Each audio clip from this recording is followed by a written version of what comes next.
Quando la gente è stanca, quando la gente viene aggredita e quando la gente viene incolpata di colpe che non ha, perché non sono scelte sue, e allora se ne va.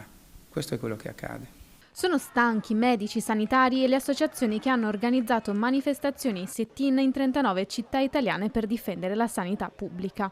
A Roma, davanti al Ministero dell'Economia e Finanze, lo slogan "Vi siete già dimenticati di noi? Salviamo la sanità pubblica".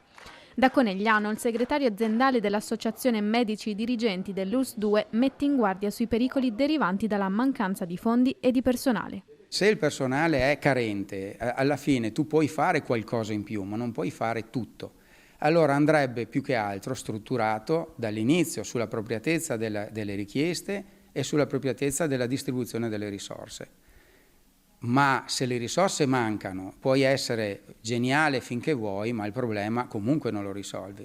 Medici e infermieri che, nel caso dell'ospedale di Conegliano, sono spesso costretti a svolgere anche compiti per i quali non sono specializzati, operando in urgenza e in carenza di risorse umane e strutturali che vanno ad incidere sulla qualità e sulla sicurezza delle prestazioni svolte. Mancando proprio il personale specialistico in alcune specialità, ti viene chiesto di in qualche modo tamponare, ma anche questo non è corretto. Tu hai una tua professione, hai una tua specializzazione e quello devi fare, quello sei abilitato a fare, il resto è esercizio abusivo della professione.